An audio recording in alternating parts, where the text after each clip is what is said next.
What's going on, everybody? Boxing fans, fans of the channel. How's everybody doing? I'm back with another video. This one right here, as you can see who I got on my screen, I got Gervonta Tank Davis versus Lamont Roach. I feel like this is a fight nobody asked for, but it's here. So I got to give you my thoughts and my opinions on the fight. Like I said, I'm a big Gervonta Tank Davis fan. I think Gervonta Tank Davis brings excitement to all his fights. And I think this one is definitely going to bring a lot of excitement. And I can't wait for this fight. Again, there are other oppositions Tank could have gone with. I know in my opinion, I would have preferred Tank if he would have went with Edwin De Los Santos. Or if he was going to fight, again, like Lamont Roach is a smaller weight class. If he was going to fight someone of a smaller weight class, I would have liked to see him against Gary Russell Jr. because Gary Russell Jr. has a known name, fast hands. But Lamont Roach definitely is known, definitely a good fighter. He has a winning streak since his loss to Jamel Herring in 2019. Him and Tank Davis have an opponent that they both beat, which is Hector Luis Garcia. Lamont Roach beat Hector Luis Garcia by decision, and Tank stopped Hector Luis Garcia late in the fight. If I'm not mistaken, I think it was probably like the 10th round.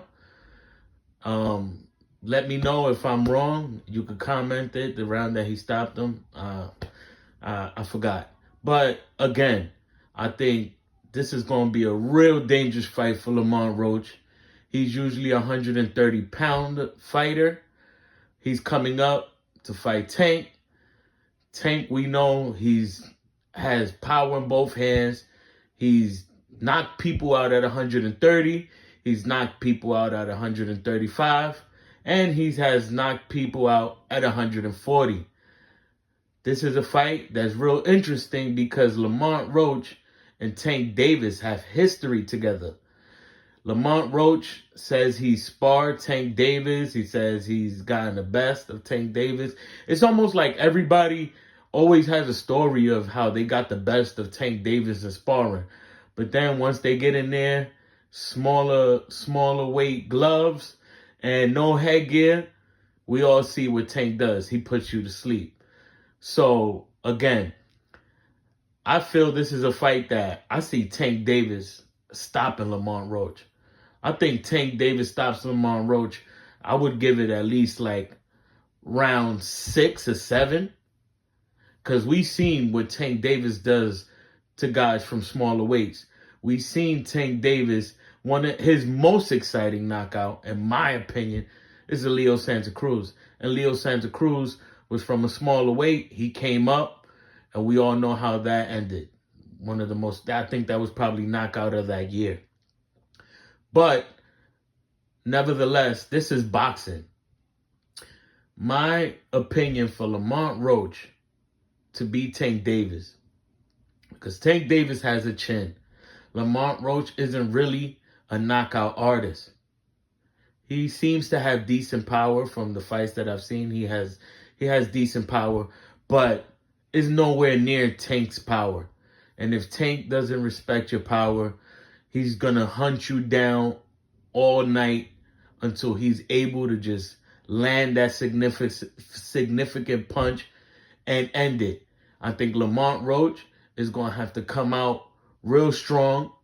He's going to have to box perfectly for 12 rounds.